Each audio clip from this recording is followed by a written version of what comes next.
कि जिहड़ा सिख राज रणजीत सिंह ने दिता वो रणजीत सिंह दा राज नहीं, वो सिख गुरुआं दी विचारधारा है। जे BBC ने 5000 इतिहासकार अपॉइंट किए कि सानू तुसी दसो जदों दी मनुखता दी सिविलाइजेशन बनी है उस दे विच सब तो बेहतरीन राज किहदा सी।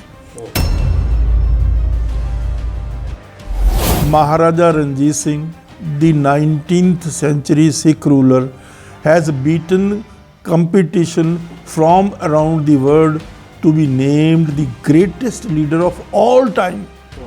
किड्डी वड्डी greatest leader of all time जदों दी मनुखता बनी।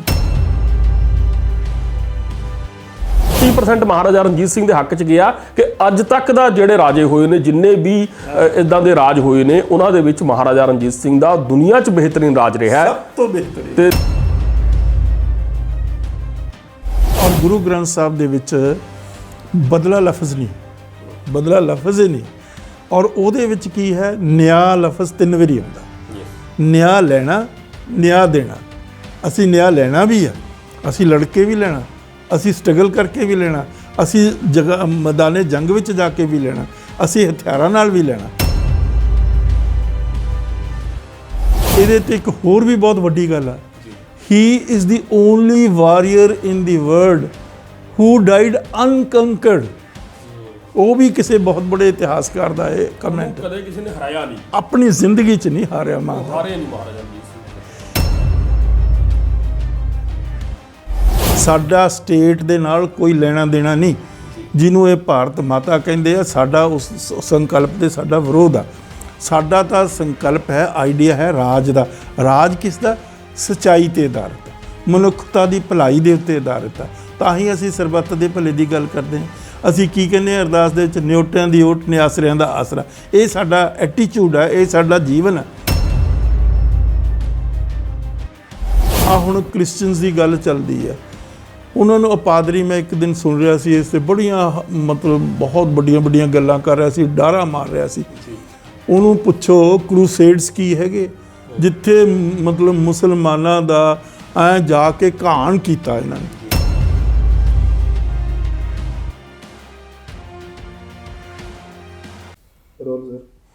स्काई न्यूज़ पंजाब वेख रहे दर्शकों का स्वागत है। दर्शकों, मैं तुहाडा होस्ट नील भुलिंदर सिंह। पंजाब इस वक्त पोलिटिकल अनसरटैनिटी यानी कि राजसी अनिश्चितता दे विच फसिया होया है। ये 3-4 दहाके तो लगातार चलती आ रही प्रक्रिया है, वरतारा है। राष्ट्रपति राज तो बाद 1992 च जेकर सरकार आई तो कहा गया कि एक पासड़ सरकार है, क्योंकि अकाली दल ने बाईकाट कर दिता सी। उस तो बाद भी भावें पंथक कही जाने वाले अकाली दल की सरकार आई, मुड़ के कांग्रेस की कैप्टन अमरिंदर सिंह की सरकार आई, फिर अकाली दल ਦੀਆਂ 2 सरकारां आईयां, फिर कांग्रेस की तो हुण आम आदमी पार्टी ਨੂੰ वारी दी गई है। पर पंजाबियों ਨੂੰ तसल्ली नहीं हो रही। क्यों? क्योंकि पंजाबियों के मुताबक का जिहड़ा राज भाग नहीं आ रहा, उस तरह की कोई पोलीटिकल जमात उभर के सामने नहीं आ रही। इस सब कासे च जेकर आप देखिए कि किस तरह का आदर्श राज जिहड़ा पंजाबी लोचदे ने, उहदी इक्को ही मिसाल मिलती है पिछली 2-3 सदियों के देखा जाए तो वह है खालसा राज। महाराजा रणजीत सिंह की अगवाई वाला 4 दहाके चलिया खालसा राज। खालिस्तान की गल भी वार वार होंदी है, पर खालिस्तान शब्द जिहड़ा है वह इन्ना क सियासीकरण हो चुका है कि खालिस्तान कहो तो सही तुसीं कि तुहाडे नाल 36 तरह दी गल्लां जुड़ जांदियां ने। पर खालसा राज एक ऐसी एक मिसाल है दुनिया दे विच जिसकी पूरी दुनिया उस्तत करदी है।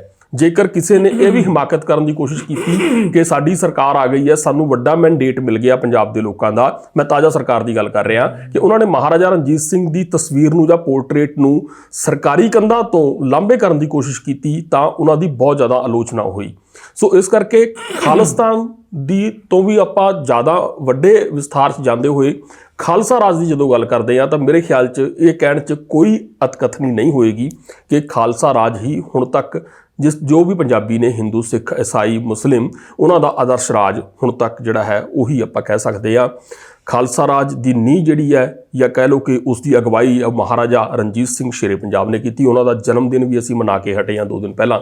महाराजा रणजीत सिंह बारे इस गलबात दे विच असीं अहम गल्लां करन जा रहे हैं। ਕਈ ਗੱਲਾਂ ਐਸੀਆਂ ਹੋਣਗੀਆਂ ਜਿਹੜੀਆਂ ਸ਼ਾਇਦ ਹਾਲੇ ਵੀ ਇਤਿਹਾਸ ਦੇ ਵਰਕਿਆਂ 'ਚ ਲੁਕੀਆਂ ਹੋਈਆਂ ਸਨ, ਉਹ ਅਸੀਂ ਇਸ ਪ੍ਰੋਗਰਾਮ 'ਚ ਕੱਢਣ ਦੀ ਕੋਸ਼ਿਸ਼ ਕਰਾਂਗੇ। ਅੰਤ ਤੱਕ ਤੁਹਾਨੂੰ ਗੁਜ਼ਾਰਿਸ਼ ਹੈ ਕਿ ਤੁਸੀਂ ਇਸ ਗੱਲਬਾਤ ਨਾਲ ਜੁੜੇ ਰਹੋ, ਕਿਉਂਕਿ ਬੜੇ ਹੀ ਖਾਸ ਮਹਿਮਾਨ ਮੇਰੇ ਨਾਲ ਬਣੇ ਹੋਏ ਨੇ। ਉੱਘੇ ਇਤਿਹਾਸ ਦੇ ਉੱਘੇ ਪ੍ਰੋਫੈਸਰ ਡਾਕਟਰ ਗੁਰਦਰਸ਼ਨ ਸਿੰਘ ਢਿੱਲੋਂ ਨੇ। ਢਿੱਲੋਂ ਸਾਹਿਬ, ਸਤਿ ਸ਼੍ਰੀ ਅਕਾਲ ਜੀ। ਸਤਿ ਸ਼੍ਰੀ ਅਕਾਲ ਜੀ, ਬਹੁਤ ਬਹੁਤ ਮਿਹਰਬਾਨੀ। ਤੁਹਾਨੂੰ ਵੀ, ਤੁਹਾਡੇ ਸਰੋਤਿਆਂ ਨੂੰ ਸਤਿਕਾਰ ਸਹਿਤ ਵਾਹਿਗੁਰੂ ਜੀ ਕਾ ਖਾਲਸਾ, ਵਾਹਿਗੁਰੂ ਜੀ ਕੀ ਫਤਿਹ ਜੀ।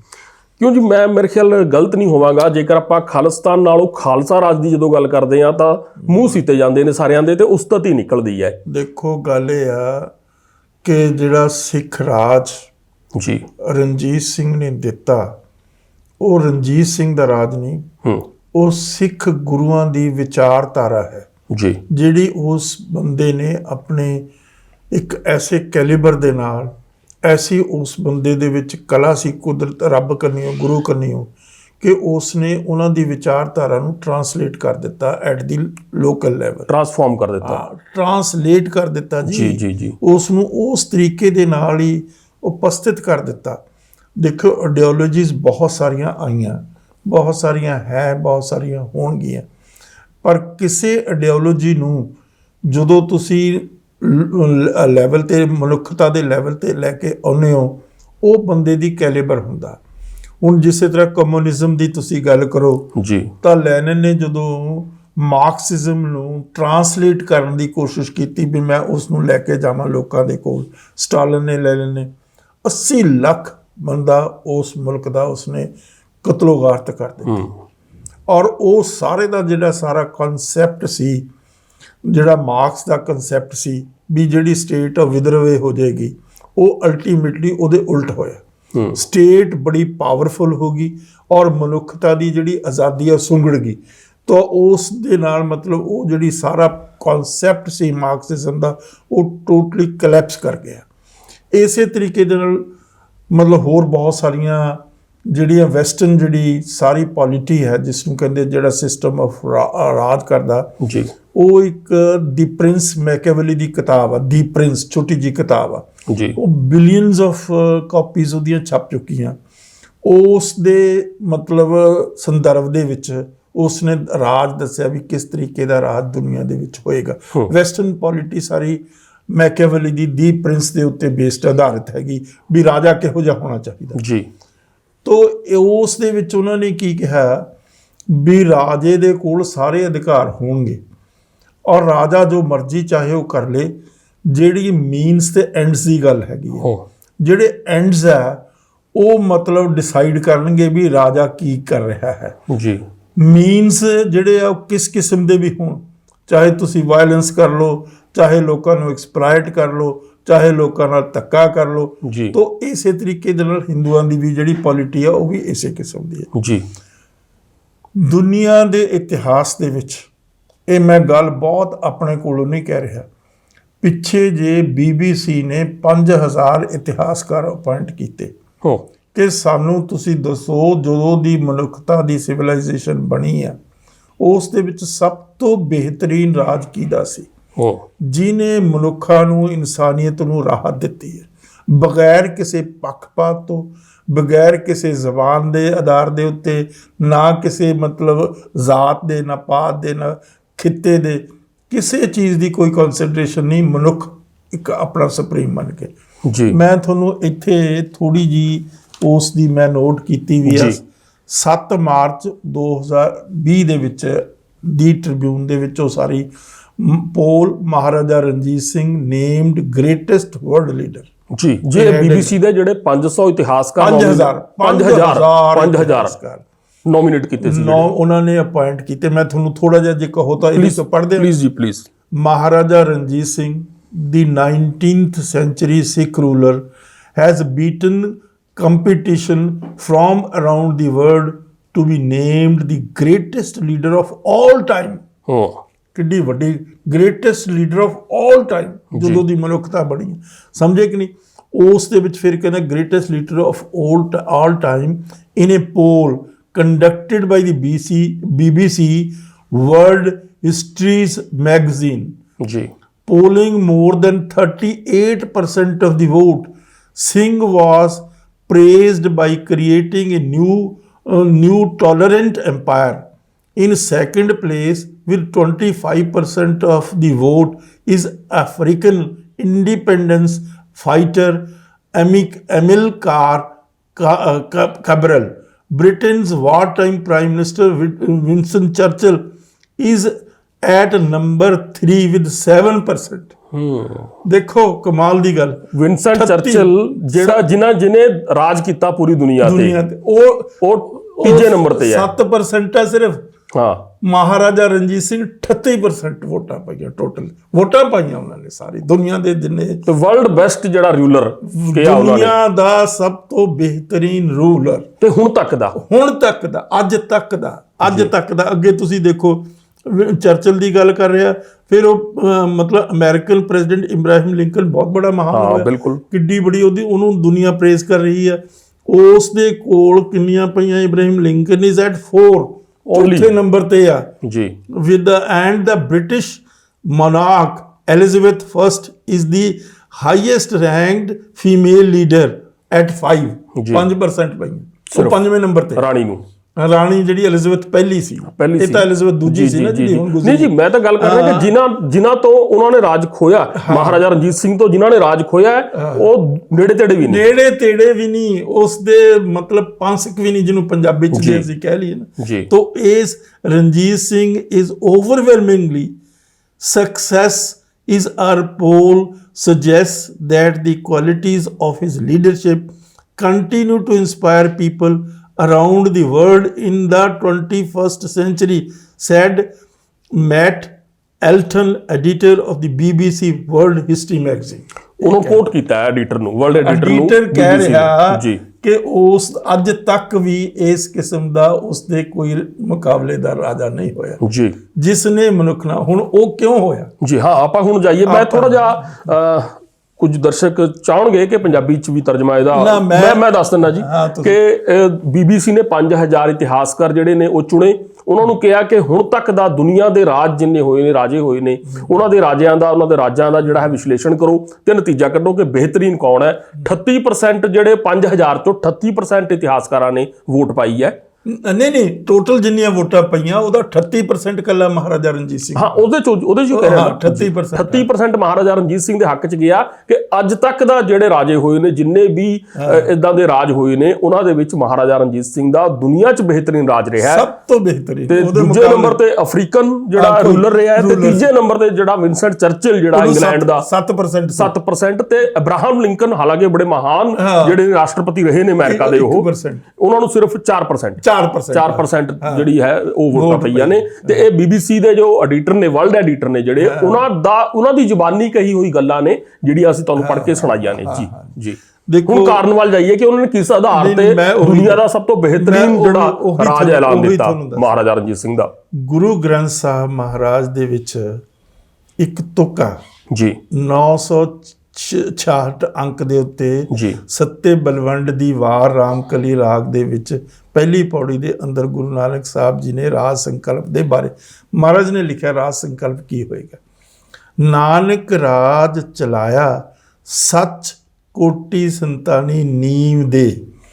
ਵੀ ਮਹਾਰਾਜ ਨੇ ਰਾਜ ਚਲਾਇਆ। ਗੁਰੂ ਨਾਨਕ ਕੌਣ ਆ? ਗੁਰੂ ਨਾਨਕ ਸਾਡਾ ਸਪਿਰਚੁਅਲ ਲੀਡਰ ਵੀ ਹੈ। ਗੁਰੂ ਨਾਨਕ ਇਸ ਦੁਨੀਆ ਦੇ ਵਿੱਚ ਵੀ ਸਾਡਾ ਲੀਡਰ ਹੈਗਾ ਜੀ। ਗੁਰੂ ਨਾਨਕ ਨੂੰ ਅਸੀਂ ਕਹਿੰਦੇ ਸੱਚਾ ਪਾਤਸ਼ਾਹ, ਦੀ ਟਰੂ ਰੂਲਰ ਜੀ, ਦੀ ਟਰੂ ਕਿੰਗ। ਤਾਂ ਜਿਹੜਾ ਦਿੱਲੀ ਦੇ ਵਿੱਚ ਬੈਠਾ ਉਹ ਟਰੂ ਕਿੰਗ ਨਹੀਂ ਹੈਗਾ। ਉਹ ਜਿਹੜਾ ਸਾਡਾ ਸ਼ਹਿਨਸ਼ਾਹ, ਅਸੀਂ ਕਹਿੰਦੇ ਮਹਾਰਾਜ ਸ਼ਹਿਨਸ਼ਾਹ, ਰਾਜਨ ਦੇ ਰਾਜਾ, ਸ਼ਹਿਨਸ਼ਾਹਾਂ ਦੇ ਸ਼ਹਿਨਸ਼ਾਹ। ਇਸੇ ਕਰਕੇ ਅਸੀਂ ਗੁਰੂਆਂ ਨੂੰ ਕੀ ਕਹਿੰਦੇ ਹਾਂ? ਗੁਰੂ ਪੈਗੰਬਰ ਵੀ ਹੈਗੇ, ਗੁਰੂ ਸ਼ਹਿਨਸ਼ਾਹ ਵੀ ਹੈਗੇ, ਗੁਰੂ ਬਾਦਸ਼ਾਹ ਵੀ ਹੈਗੇ, ਗੁਰੂ ਸਾਡੇ ਸਭ ਕੁਝ ਹੈਗੇ। ਤੋ ਮਹਾਰਾਜ ਨੇ ਉਸ ਦੇ ਵਿੱਚ ਕੀ ਸੰਕਲਪ ਦਿੱਤਾ ਕਿ ਮਹਾਰਾਜ ਨੇ ਕਿਹਾ ਵੀ ਰਾਜ ਚਲਾਇਆ ਜਿਹੜਾ ਸੱਚਾਈ ਤੇ ਆਧਾਰਿਤ ਹੈ। ਯੈਸ, ਟਰੂਥਫੁਲਨੈਸ, ਜਿਸ ਦੇ ਵਿੱਚ ਟਰੁੱਥ ਹੀ ਹੈ, ਬੇਈਮਾਨੀ, ਝੂਠੀ, ਹੇਰਾ ਫੇਰੀ, ਠੱਗੀ ਠੋਰੀ, ਕਿਸੇ ਤੇ ਜ਼ੁਲਮ, ਕਿਸੇ ਤੇ ਅਤਿਆਚਾਰ, ਕਿਸੇ ਨਾਲ ਕੋਈ ਫਰੇਬ ਕਰਨਾ, ਇਹ ਚੀਜ਼ ਉਸ ਦੇ ਵਿੱਚ ਹੈ ਹੀ ਨਹੀਂ ਜੀ।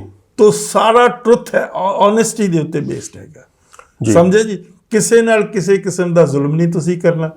ਔਰ ਗੁਰੂ ਗ੍ਰੰਥ ਸਾਹਿਬ ਦੇ ਵਿੱਚ ਬਦਲਾ ਲਫ਼ਜ਼ ਨਹੀਂ, ਬਦਲਾ ਲਫ਼ਜ਼ ਹੀ ਨਹੀਂ। ਔਰ ਉਹਦੇ ਵਿੱਚ ਕੀ ਹੈ, ਨਿਆਂ ਲਫ਼ਜ਼ 3 ਵਾਰੀ ਆਉਂਦਾ। ਯੈਸ, ਨਿਆਂ ਲੈਣਾ, ਨਿਆਂ ਦੇਣਾ। ਅਸੀਂ ਨਿਆਂ ਲੈਣਾ ਵੀ ਆ, ਅਸੀਂ ਲੜ ਕੇ ਵੀ ਲੈਣਾ, ਅਸੀਂ ਸਟਰਗਲ ਕਰਕੇ ਵੀ ਲੈਣਾ, ਅਸੀਂ ਮੈਦਾਨੇ ਜੰਗ ਵਿੱਚ ਜਾ ਕੇ ਵੀ ਲੈਣਾ, ਅਸੀਂ ਹਥਿਆਰਾਂ ਨਾਲ ਵੀ ਲੈਣਾ, ਪਰ ਕਿਸੇ ਨਾਲ ਅਸੀਂ ਧੱਕਾ ਨਹੀਂ ਕਰਨਾ, ਕਿਸੇ ਨਾਲ ਬੇਇਨਸਾਫੀ ਨਹੀਂ ਕਰਨਾ, ਕਿਸੇ ਨੂੰ ਨਿਆਂ ਤੋਂ ਵਾਂਝਾ ਵੀ ਨਹੀਂ ਰੱਖਣਾ, ਚਾਹੇ ਉਹ ਸਾਡਾ ਦੁਸ਼ਮਣ। ਬਦਲਾ ਨਹੀਂ ਲੈਣਾ। ਦੇਖੋ ਕਮਾਲ ਦੀ ਗੱਲ ਆ, ਦੁਨੀਆ ਦੇ ਇਤਿਹਾਸ ਦੇ ਵਿੱਚ ਸਿੱਖਾਂ ਦਾ ਜਦੋਂ ਰਾਜ ਆਇਆ ਉਸ ਤੋਂ ਪਹਿਲਾਂ ਕੀ ਸਥਿਤੀ ਹੈ ਜੀ, ਸਿੱਖਾਂ ਦੇ ਉੱਤੇ ਕਿਤਨਾ ਜ਼ੁਲਮੋ ਸਿਤਮ ਹੋਇਆ। ਵੱਡਾ ਘੱਲੂਕਾਰਾ, ਛੋਟਾ ਘੱਲੂਕਾਰਾ, ਸਿੱਖਾਂ ਦੇ ਸਿਰਾਂ ਦੇ ਉੱਤੇ ਮੁੱਲ ਰੱਖੇ ਗਏ ਜੀ, ਸਮਝੇ ਕਿ ਨਹੀਂ। ਮਤਲਬ ਈਵਨ ਪੋਥੀ ਜਿਹੜੀ ਸੀ ਉਹਨੂੰ ਵੀ ਮਤਲਬ ਲਫ਼ਜ਼ ਉਡਾ ਹੀ ਦਿੱਤਾ, ਮਤਲਬ ਵੀ ਇਹ ਕੋਈ ਲਫ਼ਜ਼ ਲੈ ਹੀ ਨਹੀਂ ਲੈ ਸਕਦਾ। ਬਾਵਜੂਦ ਇਸ ਗੱਲ ਦੇ ਜਦੋਂ ਸਿੱਖਾਂ ਦਾ ਰਾਜ ਆਇਆ ਤਾਂ ਉਹਨਾਂ ਨੇ ਕਿਸੇ ਨਾਲ ਬਦਲਾ ਨਹੀਂ ਲਿਆ। ਕਿਉਂ ਨਹੀਂ ਲਿਆ? ਕੀ ਕਾਰਨ ਸੀ ਜੀ? ਉਹ ਰਾਜ ਸੀ ਸ਼੍ਰੀ ਗੁਰੂ ਗ੍ਰੰਥ ਸਾਹਿਬ ਦੀਆਂ ਕਦਰਾਂ ਕੀਮਤਾਂ ਤੇ ਮੌਜੂਦ ਰਾਜ ਸੀ। ਜੇ ਉਹ ਸ਼੍ਰੀ ਗੁਰੂ ਗ੍ਰੰਥ ਸਾਹਿਬ ਦੀਆਂ ਕਦਰਾਂ ਕੀਮਤਾਂ ਨਾ ਹੁੰਦਾ ਨਾ ਤਾਂ ਉਹ ਕਿਸੇ ਵੀ ਕੀਮਤ ਦੇ ਉੱਤੇ ਬਦਲੇ ਲਏ ਜਾਂਦੇ ਜੀ, ਉਹਨਾਂ ਨੂੰ ਤਸੀਹੇ ਦਿੱਤੇ ਜਾਂਦੇ। ਇੱਕ ਦੂਸਰੀ ਬਹੁਤ ਵੱਡੀ ਗੱਲ ਆ, ਕਿਸੇ ਇੱਕ ਬੰਦੇ ਨੂੰ ਮਜਬੂਰ ਨਹੀਂ ਕੀਤਾ ਗਿਆ, ਚਾਹੇ ਤਾਂ ਮਿਸਲਾਂ ਦਾ ਰਾਜ ਆ ਚਾਹੇ ਰਣਜੀਤ ਸਿੰਘ ਦਾ ਰਾਜ, ਲੈ ਵੀ ਤੂੰ ਆਪਣਾ ਧਰਮ ਪਰਿਵਰਤਨ ਕਰ ਲੈ, ਤੇਰੇ ਤੇ ਅਸੀਂ ਜ਼ਬਰ ਕਰਾਂਗੇ, ਤੈਨੂੰ ਤਲਵਾਰ ਦੇ ਉੱਤੇ ਮਜਬੂਰ ਕਰਾਂਗੇ ਤੇ ਤੂੰ ਆਪਣਾ ਧਰਮ ਛੱਡ ਕੇ ਸਿੱਖੀ ਨੂੰ ਕਬੂਲ ਕਰ ਲੈ। ਕਿਉਂ? ਗੁਰੂ ਗ੍ਰੰਥ ਸਾਹਿਬ ਇਸ ਗੱਲ ਦੀ ਇਜਾਜ਼ਤ ਨਹੀਂ ਦਿੰਦਾ। ਸਮਝੇ ਕਿ ਨਹੀਂ? ਇਹ ਬੇਸ ਬਣੇ, ਇਹ ਐਲੀਮੈਂਟ ਬੇਸ ਬਣੇ ਜਿਹੜਾ 5000 ਜਿਹੜੇ ਹਿਸਟੋਰੀਅਨਸ ਨੇ ਉਹਨਾਂ ਨੇ 30% ਵੋਟਾਂ ਨਾਲ ਨੰਬਰ 1 ਜਿਹੜਾ ਵਰਲਡ ਦਾ ਬੈਸਟ ਮਹਾਰਾਜਾ ਰਣਜੀਤ ਸਿੰਘ ਦਾ ਰਾਜ। ਇਹ ਮਹਾਰਾਜਾ ਰਣਜੀਤ ਸਿੰਘ ਦਾ ਕ੍ਰੈਡਿਟ ਨਹੀਂ ਜੀ, ਇਹ ਕ੍ਰੈਡਿਟ ਆ ਸਿੱਖੀ ਕਦਰਾਂ ਕੀਮਤਾਂ ਦਾ, ਜਿਹੜਾ ਅੰਕਿਤ ਹੈ ਸ਼੍ਰੀ ਗੁਰੂ ਗ੍ਰੰਥ ਸਾਹਿਬ ਦੇ। ਜੀ ਜੀ, ਜਿਹੜਾ ਗੁਰੂ ਦੀ ਵਿਚਾਰਧਾਰਾ ਦੇ ਵਿੱਚੋਂ ਨਿਕਲਦੀ ਗੱਲ ਹੈ, ਉਹ ਇਜਾਜ਼ਤ ਨਹੀਂ। ਜੇ ਤਾਂ ਤੁਸੀਂ ਉਹ ਰਣਜੀਤ ਸਿੰਘ ਦਾ ਹੀ ਨਰੋਲ ਰਾਜ ਹੁੰਦਾ ਤਾਂ ਉਹਦੇ ਤੇ ਤਾਂ ਉਹਦੇ ਪ੍ਰੈਜੁਡਿਸਿਸ ਆ ਸਕਦੇ ਸੀ। ਦੇਖੋ ਰਣਜੀਤ ਸਿੰਘ ਦੀ ਗ੍ਰੇਟਨੈਸ ਤੁਸੀਂ ਦੇਖੋ ਜੀ, ਉਸਨੇ ਕੋਈ ਕੋਰੋਨੇਸ਼ਨ ਨਹੀਂ ਕੀਤੀ, ਤਾਜਪੋਸ਼ੀ ਨਹੀਂ ਕੀਤੀ, ਬਿਲਕੁਲ ਕੋਈ ਤਾਜਪੋਸ਼ੀ ਨਹੀਂ ਕੀਤੀ। ਉਸਨੇ ਆਪਣੇ ਆਪ ਨੂੰ ਮਹਾਰਾਜਾ ਨਹੀਂ, ਅਸੀਂ ਤਾਂ ਆਪ ਕਹਿ ਦਿੰਦੇ ਹਾਂ ਇਤਿਹਾਸ ਦੇ ਵਿੱਚ ਸਤਕਾਰ ਵਜੋਂ ਕਹਿੰਦੇ ਆ ਨਾ, ਸਰਕਾਰੇ ਖਾਲਸਾ।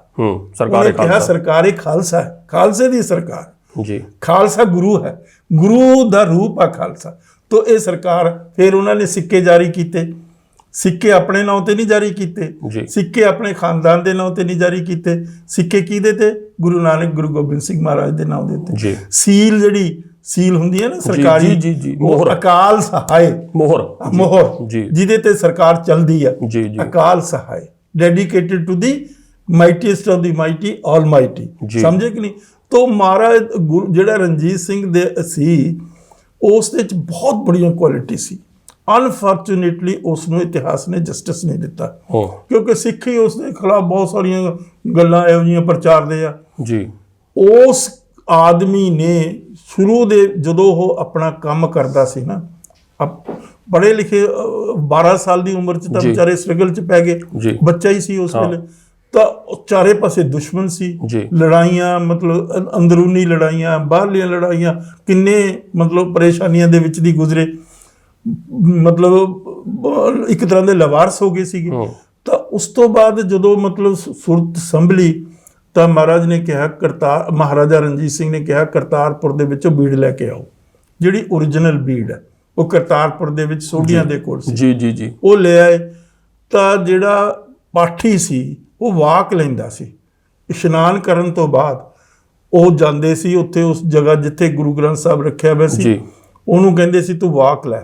ਫਿਰ ਉਹ ਵਾਕ ਲੈਣ ਤੋਂ ਸੁਣਨ ਤੋਂ ਬਾਅਦ ਫਿਰ ਉਹ ਆਪਣਾ ਨਾਸ਼ਤਾ ਕਰਕੇ ਆਪਣੇ ਕੰਮ ਤੇ ਜਾਂਦੇ ਸੀ, ਜੋ ਵੀ ਆਪਣੇ ਕੋਰਟ ਦੀ ਕੰਮਕਾਰ ਕਰਦੇ ਸੀ। ਇਹਦੇ ਤੇ ਇੱਕ ਹੋਰ ਵੀ ਬਹੁਤ ਵੱਡੀ ਗੱਲ ਆ ਜੀ, he is the only warrior in the world who died unconquered. ਉਹ ਵੀ ਕਿਸੇ ਬਹੁਤ ਬੜੇ ਇਤਿਹਾਸਕਾਰ ਦਾ ਹੈ, ਉਹਨੂੰ ਕਦੇ ਕਿਸੇ ਨੇ ਹਰਾਇਆ ਨਹੀਂ, ਆਪਣੀ ਜ਼ਿੰਦਗੀ 'ਚ ਨਹੀਂ ਹਾਰਿਆ। ਉਹ ਹਾਰੇ ਨਹੀਂ ਮਹਾਰਾਜਾ ਰਣਜੀਤ ਸਿੰਘ ਕਿਸੇ ਤੋਂ। ਇੱਕ ਵਾਰੀ ਦੇਖੋ ਕਮਾਲ ਦੀ ਗੱਲ ਹੈ, ਇੱਕ ਵਾਰੀ ਦਿਮਾਗ 'ਚ ਆ ਗਿਆ ਵੀ ਆਹ ਜਿੱਤ ਮੈਂ ਜਿੱਤੀ ਹੈ।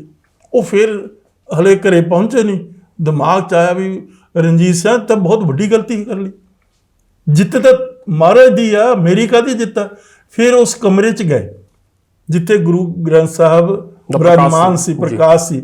ਉਸ ਕਮਰੇ ਦੇ ਫਰਸ਼ ਨੂੰ ਆਪਣੀ ਦਾੜੀ ਨਾਲ ਸਾਫ਼ ਕੀਤਾ, ਅਰਦਾਸ ਕੀਤੀ, ਸੱਚੇ ਪਾਤਸ਼ਾਹ ਮੈਨੂੰ ਬਖਸ਼ ਲਾ, ਮੇਰੇ ਤੋਂ ਬੜੀ ਵੱਡੀ ਗਲਤੀ ਹੋ ਗਈ। ਜਿੱਤ ਤੋਂ ਉਸ ਜੀਵਨ ਨੂੰ ਤੁਸੀਂ ਅੱਜ ਦੁਨੀਆ 'ਚ ਲੈ ਕੇ ਆਓਗੇ ਤਾਂ ਹੀ ਰਾਹਤ ਮਿਲੇਗੀ। ਆ ਸਾਰੀਆਂ ਦੁਨੀਆ ਦੀਆਂ ਜਿੰਨੀਆਂ ਪੋਲਿਟੀਜ਼ਾਂ ਫੇਲ ਹੋ ਚੁੱਕੀਆਂ, ਅਮਰੀਕਾ 'ਚ ਪੋਲਿਟੀ ਫੇਲ ਹੋ ਗਈ, ਇੰਗਲੈਂਡ ਦੀ ਪੋਲਿਟੀ ਫੇਲ ਹੋ ਗਈ। ਅੱਛਾ, ਫਿਰ ਉੱਥੇ ਲੋਕ ਭੁੱਖੇ ਮਰਦੇ ਆ, ਕੋਈ ਕਿਸੇ ਨੂੰ ਜਿਹੜਾ ਹੰਗਰ ਦਾ ਗ੍ਰਾਫ ਆ, ਇੰਡੀਆ ਚਾਹੇ ਜਿੰਨਾ ਮਰਜ਼ੀ ਕਹੀ ਜਾਵੇ 107ਵੇਂ ਨੰਬਰ ਤੇ ਆ। 107ਵੇਂ ਨੰਬਰ ਤੇ ਇੰਡੀਆ ਦਾ ਜਿਹੜਾ ਹੰਗਰ ਦਾ ਗ੍ਰਾਫ ਆ। ਸਿਰਫ ਤੁਸੀਂ ਏਸ਼ੀਆ ਦੇ ਵਿੱਚ ਅਫਗਾਨਿਸਤਾਨ ਤੋਂ ਉੱਪਰ ਹੋ, ਬਾਕੀ ਪਾਕਿਸਤਾਨ ਤੋਂ ਵੀ ਤੁਸੀਂ ਨੀਚੇ ਹੋ, ਨੇਪਾਲ ਤੋਂ ਵੀ ਤੁਸੀਂ ਨੀਚੇ ਹੋ, ਬੰਗਲਾਦੇਸ਼ ਤੋਂ ਵੀ ਭੁੱਖਮਰੀ ਜਿਹੜੀ ਹੰਗਰ ਦਾ ਗ੍ਰਾਫ। ਜੀ ਪਰ ਜਿਸ ਤਰ੍ਹਾਂ ਅੱਜ ਵੀ ਇੱਕ ਸਿੱਖ ਨੌਜਵਾਨ ਅੰਮ੍ਰਿਤਪਾਲ ਸਿੰਘ ਨਾਮ ਹੈ ਉਹਦਾ, ਉਹ ਦੁਬਾਰਾ ਉਸਨੇ ਖਾਲਿਸਤਾਨ ਦੀ ਗੱਲ ਚੁੱਕੀ ਹੈ। ਮੈਂ 2 ਦਿਨ ਪਹਿਲਾਂ ਮਿਲਿਆ ਵੀ ਆ, ਇੰਟਰਵਿਊ ਕੀਤੀ ਹੈ, ਉਸ 'ਚ ਮੈਂ ਵੀ ਉਹਨਾਂ ਦਾ ਵਿਜ਼ਨ ਜਾਣਨ ਦੀ ਕੋਸ਼ਿਸ਼ ਕੀਤੀ ਹੈ ਕਿ ਇਸ ਨੌਜਵਾਨ ਕੋਲ ਵਿਜ਼ਨ ਕੀ ਹੈ, ਬੈਕ ਐਂਡ ਦੇ ਵਿੱਚ ਕੀ ਗੱਲ ਕੰਮ ਕਰ ਰਹੀ ਹੈ, ਥੌਟ ਪ੍ਰੋਸੈਸ ਕੀ ਹੈ, ਕਿ ਖਾਲਿਸਤਾਨ ਤੱਕ ਹੀ ਸੀਮਤ ਹੈ ਜਾਂ ਖਾਲਸਾ ਰਾਜ ਦੇ ਕਨਸੈਪਟ ਨੂੰ ਨਵੇਂ ਨਾਮ ਦੇ ਰੂਪ ਵਿੱਚ ਖਾਲਿਸਤਾਨ ਦੇ ਨਾਮ ਦੇ ਵਿੱਚ ਪ੍ਰਚਾਰਿਆ ਜਾ ਰਿਹਾ ਹੈ। ਕਿਉਂ ਨਹੀਂ ਖਾਲਸਾ ਰਾਜ ਹੀ ਕਹਿ ਲਿਆ ਜਾਂਦਾ ਜਾਂ ਕੁਝ ਹੋਰ ਹੀ ਨਾਮ ਲੈ ਲਿਆ ਜਾਂਦਾ। ਪਰ ਗੱਲ ਇਹ ਹੈ ਕਿ ਕੀ ਅੱਜ ਦੇ ਇਸ ਤਰ੍ਹਾਂ ਦੇ ਨੌਜਵਾਨ ਕਹਿ ਲਓ ਜਾਂ ਅੱਜ ਦੀ ਲੀਡਰਸ਼ਿਪ ਕਹਿ ਲਓ, ਜਾਂ ਕੀ ਲੱਗਦਾ ਕਿ ਇਸ ਢੰਗ ਤਰੀਕੇ ਨਾਲ ਸਾਕਾਰ ਹੁੰਦਾ ਨਜ਼ਰ ਆ ਰਿਹਾ ਕਿ ਦੁਬਾਰਾ ਖਾਲਸਾ ਰਾਜ ਲਿਆਂਦਾ ਜਾ ਸਕਦਾ? ਉਹਨਾਂ ਨੂੰ ਜਾਣਦਾ ਨਹੀਂ ਨਾ, ਤੁਸੀਂ ਨਹੀਂ ਜਾਣਦੇ, ਮੈਂ ਤਾਂ ਕਹਿ ਰਿਹਾ ਕਿ ਜੋ ਕੋਸ਼ਿਸ਼ਾਂ ਹੋ ਰਹੀਆਂ ਨੇ ਅੱਜ, ਉਹਨਾਂ ਨੂੰ ਦੇਖੋ, ਸਾਡੇ ਕੋਲ ਮਤਲਬ ਇਤਿਹਾਸ ਦੇ ਵਿੱਚ ਇਤਨਾ ਬੜਾ ਖਜ਼ਾਨਾ ਹੈ ਜੀ, ਉਹਨੂੰ ਉਹ ਖਜ਼ਾਨਾ ਫਰੋਲਣਾ ਚਾਹੀਦਾ, ਸਮਝਣਾ ਚਾਹੀਦਾ, ਉਸ ਦੇ ਉੱਤੇ ਵਿਚਾਰ ਕਰਨੀ ਚਾਹੀਦੀ ਜੀ ਕਿ ਸਿੱਖਾਂ ਦਾ ਰਾਜ ਦਾ ਜਿਹੜਾ ਸੰਕਲਪ ਹੈ ਬਹੁਤ ਸੁਪੀਰੀਅਰ ਹੈ ਜੀ। ਉਸ ਮੈਂ ਜਦੋਂ ਵਾਈਟ ਪੇਪਰ ਲਿਖਿਆ ਸੀ ਬਲੂ ਸਟਾਰ ਤੋਂ ਬਾਅਦ, ਕਮੇਟੀ ਨੇ ਜੀ ਮੈਨੂੰ ਪਤਾ ਜੀ, ਉਸ ਦੇ ਵਿੱਚ ਮੈਂ 21 ਪੇਜ ਲਿਖੇ ਹੋਏ ਜੀ ਕਿ ਸਿੱਖ ਪੋਲਿਟੀ ਹੈ ਕੀ। ਦੁਨੀਆ ਦੀਆਂ ਸਾਰੀਆਂ ਪੋਲਿਟੀਜ਼ ਮੈਂ ਡਿਸਕਸ ਕੀਤੀਆਂ, ਤੋ ਉਹਨਾਂ ਪੋਲਿਟੀਜ਼ ਦੇ ਵਿੱਚੋਂ ਮੁਕਾਬਲੇ ਦੇ ਵਿੱਚ ਕਰਕੇ ਦੱਸਿਆ, ਐਨਾਲਿਸਿਸ ਕਰਕੇ ਦੱਸਿਆ ਵੀ ਸਭ ਤੋਂ ਬਿਹਤਰੀਨ ਰਾਜ ਹੈ ਤਾਂ ਉਹ ਸਿੱਖਾਂ ਦੇ ਕੋਲ। ਕਨਸੈਪਟ ਆਫ ਰਾਜ, ਰਾਜ ਦਾ ਸੰਕਲਪ ਜਿਹੜਾ ਹੈ ਉਹ ਸਿੱਖਾਂ ਦੇ ਕੋਲ ਆ। ਸਿੱਖਾਂ ਦੇ ਕੋਲ ਕਿੱਥੋਂ ਆ? ਸਿੱਖਾਂ ਦੀ ਹੈਰੀਟੇਜ ਆ, ਗੁਰੂਆਂ ਦੀ ਵਿਰਾਸਤ ਹੈ, ਗੁਰੂਆਂ ਨੇ ਦਿੱਤਾ ਰਾਜ ਆ। ਔਰ ਇਸੇ ਕਰਕੇ ਆ ਦੇਖੋ ਨਾ ਕੀ ਕਹਿ ਰਹੇ ਗੁਰੂ ਗ੍ਰੰਥ ਸਾਹਿਬ ਦੇ ਵਿੱਚ, ਕਹਿ ਰਹੇ ਸੱਚ ਤੇ ਆਧਾਰਿਤ ਹੀ ਰਾਜ ਹੋਏਗਾ ਜੀ। ਤੋ ਸੱਚ ਤੇ ਕਿਸੇ ਦੇ ਨਾਲ ਧੱਕਾ ਨਹੀਂ ਹੋਏਗਾ, ਕਿਸੇ ਨਾਲ ਬੇਇਨਸਾਫੀ ਨਹੀਂ ਹੋਏਗੀ, ਕਿਸੇ ਤੇ ਜ਼ੁਲਮ ਨਹੀਂ ਹੋਏਗਾ। ਆ ਹੁਣ ਕ੍ਰਿਸਚੀਅਨਸ ਦੀ ਗੱਲ ਚੱਲਦੀ ਹੈ, ਉਹਨਾਂ ਨੂੰ ਪਾਦਰੀ ਮੈਂ ਇੱਕ ਦਿਨ ਸੁਣ ਰਿਹਾ ਸੀ, ਇਸ ਤੇ ਬੜੀਆਂ ਮਤਲਬ ਬਹੁਤ ਵੱਡੀਆਂ ਗੱਲਾਂ ਕਰ ਰਿਹਾ ਸੀ, ਡਾਰਾ ਮਾਰ ਰਿਹਾ ਸੀ ਜੀ। ਉਹਨੂੰ ਪੁੱਛੋ ਕਰੂਸੇਡਸ ਕੀ ਹੈਗੇ, ਜਿੱਥੇ ਮਤਲਬ ਮੁਸਲਮਾਨਾਂ ਦਾ ਐ ਜਾ ਕੇ ਘਾਣ ਕੀਤਾ ਇਹਨਾਂ ਨੇ। ਉਹ ਇੱਕ ਕਾਲਾ ਧੱਬਾ, ਔਰ ਜਿਹੜਾ ਪੋਪ ਆ ਉਸਨੇ ਉਸਦੀ ਮਾਫੀ ਮੰਗੀ, ਸਮਝੇ ਕਿ ਨਹੀਂ? ਔਰ ਕਿਸ ਤਰੀਕੇ ਨਾਲ ਜਿਹੜੇ ਕ੍ਰਿਸਚੀਅਨ ਪ੍ਰੀਸਟ ਆ ਉਹ ਬੱਚਿਆਂ ਦੀ ਮਤਲਬ ਬਲੀਆਂ ਲੈਂਦੇ ਰਹੇ ਨੇ। ਹਾਂਜੀ, ਬੱਚਿਆਂ ਨਹੀਂ ਜੀ, ਬੱਚਿਆਂ ਦਾ ਨਾਲ ਗੰਦੀਆਂ ਗੱਲਾਂ ਕਰਦੇ ਜੀ, ਸੋਡਮੀ ਕਰਦੇ ਜੀ, ਸਮਝੇ ਕਿ ਨਹੀਂ? ਇਸੇ ਤਰੀਕੇ ਨਾਲ ਨਰਸ ਨਾਲ ਕੀ ਕੀਤਾ ਜੀ, ਜਿਹੜੀ ਨਾ ਇੱਕ ਵਿਚਾਰੀ ਸੀਗੀ ਜਿਹੜੀ ਪ੍ਰੀਸਟ ਸੀਗੀ, ਉਹਦੇ ਨਾਲ ਵਿਚਾਰੀ ਨੇ ਕੀ ਕੀਤਾ, ਨਨ ਜਿਹੜੀ ਸੀਗੀ ਜੀ, ਉਹ ਫੜਿਆ ਨਹੀਂ ਗਿਆ ਸੀ ਇੱਕ ਪਾਸੇ। ਹਾਂਜੀ। ਤੋਂ ਮੇਰਾ ਮਤਲਬ ਕਹਿਣ ਦਾ ਇਹ ਆ, ਤੇ ਇਹ ਗੱਲਾਂ ਦੇ ਵਿੱਚ ਕੁਝ ਨਹੀਂ ਹੈ, ਗੱਲਾਂ ਹੈਗੀਆਂ ਕਿ ਇੱਕ ਚੀਜ਼ ਨੂੰ ਤੁਸੀਂ ਟਰਾਂਸਲੇਟ ਕਰਕੇ ਜ਼ਮੀਨੀ ਪੱਧਰ ਤੇ ਲੈ ਕੇ ਆ ਕੇ ਦਿਖਾ ਦਿਓ। ਇੱਕ ਵੀ ਹੁਣ ਮਿਸਾਲ ਸਾਹਮਣੇ ਹੈ, ਆ ਸਾਰੇ ਈਸਾਈ ਆ, ਜ਼ਿਆਦਾ ਪੁਰਾਣੀ ਵੀ ਈਸਾਈਆਂ ਨੇ ਕਿਹਾ, ਈਸਾਈ 5000 ਮਤਲਬ ਜਿਹੜੇ ਹਿਸਟੋਰੀਅਨ ਹੈ ਤਾਂ ਉਸ ਤੋਂ ਜ਼ਿਆਦਾਤਰ ਈਸਾਈ ਹੋਣਗੇ। ਇੱਕ ਵੀ ਨਹੀਂ ਸਿੱਖ, ਇੱਕ ਵੀ ਸਿੱਖ ਨਹੀਂ ਸੀ, ਤੇ ਜ਼ਿਆਦਾਤਰ ਈਸਾਈ ਸੀ, ਜ਼ਿਆਦਾ 99% ਈਸਾਈ ਹੋਣੇ ਆ ਜੀ।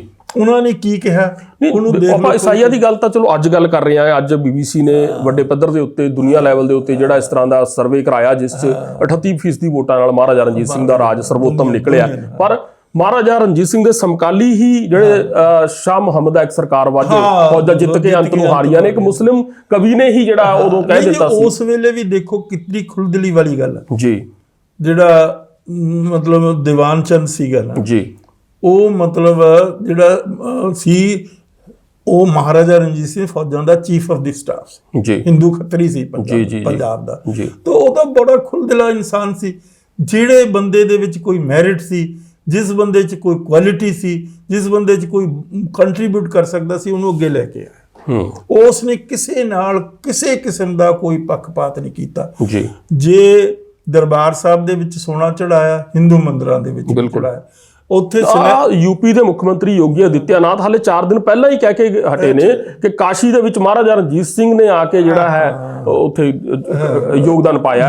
ਈਵਨ ਕਿ ਮੈਂ ਜਗਨਨਾਥਪੁਰੀ ਗਿਆ ਸਾਂ, ਉੱਥੇ ਮੈਨੂੰ ਗੁਰੂ ਨਾਨਕ ਸਾਹਿਬ ਦੇ ਅਸਥਾਨ ਨੇ, ਉੱਥੇ ਮੰਗੂ ਮੱਠ ਹੈ, ਉੱਥੇ ਮਹਾਰਾਜਾ ਰਣਜੀਤ ਸਿੰਘ ਵੇਲੇ ਦੀ ਨਿਹੰਗਾਂ ਦੀ ਛਾਉਣੀ ਰਹੀ ਹੈ ਪੰਜਾਬੀ ਮੱਠ ਦੇ ਵਿੱਚ ਜੀ। ਈਵਨ ਕਿ ਜਿਹੜਾ ਸਭ ਤੋਂ ਲੈਂਡਮਾਰਕ ਆਪਾਂ ਫੈਸਲਾ ਸੁਪਰੀਮ ਕੋਰਟ ਦਾ, ਭਾਰਤੀ ਸੁਪਰੀਮ ਕੋਰਟ ਦਾ, ਅਯੋਧਿਆ ਵਾਲਾ, ਰਾਮ ਜਨਮ ਭੂਮੀ ਵਾਲਾ, ਉਹਦੇ ਚ ਵੀ ਗੁਰੂ ਗ੍ਰੰਥ ਸਾਹਿਬ ਦੇ ਹਵਾਲੇ ਲਿੱਤੇ ਗਏ ਨੇ, ਗੁਰੂ ਨਾਨਕ ਸਾਹਿਬ ਦੇ ਹਵਾਲੇ ਲਿੱਤੇ ਗਏ ਨੇ, ਹਾਲਾਂਕਿ ਉਹਨਾਂ ਨੇ ਆਪਣੇ ਮਤਲਬ ਲਈ ਲਿੱਤੇ ਨੇ। ਜੀ ਜੀ ਜੀ। ਦੇਖੋ ਗੱਲ ਇਹ ਹੈ ਕਿ ਗੱਲ ਹੈ ਤੁਹਾਡਾ ਕਨਸੈਪਟ ਕੀ ਹੈ, ਤੁਹਾਡਾ ਇਤਿਹਾਸ ਕੀ ਹੈ, ਔਰ ਤੁਹਾਡੇ ਕਨਸੈਪਟ ਨੂੰ ਕਿਸ ਤਰੀਕੇ ਨਾਲ ਤੁਹਾਡੇ ਇਤਿਹਾਸ ਨੇ ਟਰਾਂਸਲੇਟ ਕੀਤਾ, ਉਹ ਇੱਕ ਵੱਡੀ ਇੰਪੋਰਟੈਂਟ ਗੱਲ ਹੈ। ਔਰ ਇੱਕ ਹੋਰ ਤੁਹਾਨੂੰ ਦੱਸਦਾ ਜੀ, ਮਹਾਰਾਜਾ ਰਣਜੀਤ ਸਿੰਘ ਦਾ ਜਿਹੜਾ ਟੋਟਲ ਟੈਰੀਟਰੀ ਸੀ ਨਾ, ਅੰਪਾਇਰ ਸੀ ਜੀ, ਉਹ ਅੰਪਾਇਰ ਕਿਸੇ ਵੇਲੇ ਵੀ ਮੁਗਲ ਅੰਪਾਇਰ ਜਦੋਂ ਵੱਡੇ ਤੋਂ ਵੱਡਾ ਸੀ, ਉਸ ਤੋਂ ਵੱਡਾ ਸੀ ਟੈਰੀਟੋਰੀਅਲ। ਭਾਵੇਂ ਔਰੰਗਜ਼ੇਬ ਦਾ ਟੈਰੀਟੋਰੀਅਲ ਅੰਪਾਇਰ ਸੀਗਾ, ਚਾਹੇ ਅਕਬਰ ਦਾ, ਚਾਹੇ ਕਿਸੇ ਦਾ, ਗਜਨੀ ਦਾ ਸੀ ਜਾਂ ਬਾਬਰ ਦਾ ਸੀ, ਯਾਨੀ ਕਿ ਵੱਧ ਸਟੇਟਾਂ ਤੇ ਵੱਧ ਜਿਹੜਾ ਜੀਓਗ੍ਰਾਫੀਕਲੀ ਸਭ ਤੋਂ ਵੱਡਾ ਸੀ ਉਹ। ਔਰ ਨਾਰਥ ਵੈਸਟਰਨ ਫਰੰਟੀਅਰ ਜਿਹੜਾ ਇੰਨਾ ਟਰਬੂਲੈਂਟ ਏਰੀਆ ਜਿਹਨੂੰ ਅੰਗਰੇਜ਼ ਵੀ ਨਹੀਂ ਕੰਟਰੋਲ ਕਰ ਸਕੇ। ਔਰ ਤੁਹਾਨੂੰ ਹੋਰ ਦੱਸ ਦੇਣਾ, ਨਾਰਥ ਵੈਸਟਰਨ ਫਰੰਟੀਅਰ ਦੀ ਜਿਹੜੀ ਪਾਲਿਸੀ ਸੀ ਰਣਜੀਤ ਸਿੰਘ ਦੀ, ਉਹ ਅੰਗਰੇਜ਼ਾਂ ਨੇ ਬਾਹਰੋਂ ਕੀਤੀ, ਅਡਾਪਟ ਕੀਤੀ, ਉਹ ਅਡਾਪਟ ਕਰਕੇ ਉਹ ਇੰਪਲੀਮੈਂਟ ਕੀਤੀ ਵੀ ਇਸ ਤਰੀਕੇ ਨਾਲ ਉੱਥੇ ਪੀਸ ਤੁਸੀਂ ਰਿਸਟੋਰ ਕਰ ਸਕਦੇ ਹੋ। ਉਹ ਤਾਂ ਬਹੁਤ ਬੜਾ ਵਿਜ਼ਨਰੀ ਆਦਮੀ ਸੀ, ਔਰ ਉਹ ਮਤਲਬ ਸਿੱਖੀ ਦੇ ਵਿੱਚ ਭਿੱਜਿਆ ਹੋਇਆ ਇਨਸਾਨ ਸੀ। ਸੋ ਅਰਦਾਸ ਕਰਨੀ, ਮਤਲਬ ਕਿਸੇ ਨਾਲ ਜ਼ੁਲਮ ਨਹੀਂ ਕੀਤਾ, ਕਿਸੇ ਨਾਲ ਕਿਸੇ ਕਿਸਮ ਦੀ ਦਰਾਇਤ ਨਹੀਂ, ਨਾ ਮਤਲਬ ਇਲਾਕਿਆਂ ਦੇ ਉੱਤੇ ਕਿਸੇ ਨਾਲ ਡਿਸਕ੍ਰਿਮੀਨੇਸ਼ਨ, ਨਾ ਜ਼ਬਾਨ ਦੇ ਉੱਤੇ ਕਿਸੇ ਨਾਲ ਡਿਸਕ੍ਰਿਮੀਨੇਸ਼ਨ, ਨਾ ਧਰਮ ਦੇ ਉੱਤੇ ਕਿਸੇ ਨਾਲ, ਜ਼ਾਤ ਦੇ ਉੱਤੇ ਕਿਸੇ ਨਾਲ, ਕੌਮ ਦੇ ਉੱਤੇ ਕਿਸੇ ਕਿਸਮ ਦਾ ਉਹਦੇ ਦਿਮਾਗ ਦੇ ਵਿੱਚ ਪਰੇਸ਼ਾਨੀ ਨਹੀਂ ਸੀ ਜੀ ਜੀ। ਉਹ ਫ੍ਰੀ ਆਦਮੀ ਸੀ ਕਿ ਬਸ ਜਿਹੜਾ ਬੰਦਾ ਚੰਗਾ ਉਹਨੂੰ ਤੁਸੀਂ ਅੰਬਰੇਸ ਕਰੋ। ਉਹ ਇੰਨਾ ਹੰਬਲ ਆਦਮੀ ਸੀ, ਕਿਸੇ ਮੌਕੇ ਕੋਈ ਬੁੜੀ ਵਿਚਾਰੀ ਗਈ, ਉਸ ਤੋਂ ਨਾ ਚੱਕਿਆ ਨਹੀਂ ਸੀ ਜਾਂਦਾ, ਤਾਂ ਉਹਨੇ ਮਤਲਬ ਸਿਰ ਤੇ ਚੱਕ ਕੇ ਉਹਦੇ ਘਰੇ ਰੱਖਿਆ। ਮਹਾਰਾਜਾ ਰਣਜੀਤ ਸਿੰਘ ਬਹੁਤ ਬੜਾ ਇਨਸਾਨ ਸੀ, ਬਹੁਤ ਹੀ ਵੱਡਾ ਇਨਸਾਨ ਸੀ। ਬਹੁਤ ਸ਼ੁਕਰੀਆ ਡਾਕਟਰ ਸਾਹਿਬ। ਅਸੀਂ ਮੇਰੇ ਖਿਆਲ 'ਚ ਗੱਲਾਂ ਕਾਫੀ ਆਪਾਂ ਲੰਬੀਆਂ ਚੌੜੀਆਂ ਕੀਤੀਆਂ ਨੇ। ਸਾਡਾ ਮਕਸਦ ਇਹੀ ਸੀ ਕਿ ਮਹਾਰਾਜਾ ਰਣਜੀਤ ਸਿੰਘ ਦੀ ਜਿਹੜਾ ਜਨਮ ਦਿਹਾੜਾ ਜਿਹੜਾ ਲੰਘ ਕੇ ਹਟਿਆ, ਕਿ ਇਸ ਮੌਕੇ ਜ਼ਰੂਰ ਉਹ ਗੱਲਾਂ ਨੂੰ ਅਸੀਂ ਡਿਜੀਟਲ ਲਾਇਬ੍ਰੇਰੀ ਦਾ ਹਿੱਸਾ ਬਣਾ ਲਈਏ ਕਿ ਸਦੀਆਂ ਤੱਕ, ਯੁਗਾਂਤਰਾਂ ਤੱਕ ਜ਼ਰੂਰ ਲੋਕਾਂ ਤੱਕ ਪਹੁੰਚਦੀਆਂ ਰਹਿਣ। ਖਾਸ ਕਰ ਜੋ 5000 ਹਿਸਟੋਰੀਅਨਸ ਨੇ ਜਿਹੜਾ ਸਰਵੇ ਕਰਕੇ ਤੱਤ ਕੱਢਿਆ ਹੈ। ਉਹਦੀ ਵੀ ਤੁਹਾਨੂੰ ਗੱਲ ਦੱਸ, ਜਦੋਂ ਇਹ ਫੈਸਲਾ ਆਇਆ ਨਾ ਜੀ, ਜੋ ਸਰਵੇ ਦਾ ਰਿਪੋਰਟ ਆਈ, ਸਰਵੇ ਦੀ ਰਿਪੋਰਟ ਆਈ ਜੀ, ਨਾ ਉਸ ਵੇਲੇ ਅਮਰਿੰਦਰ ਸਿੰਘ ਚੀਫ ਮਿਨਿਸਟਰ ਸੀ ਪੰਜਾਬ ਦੇ, ਮੋਦੀ ਸੀਗਾ ਪ੍ਰਾਈਮ ਮਿਨਿਸਟਰ ਜੀ।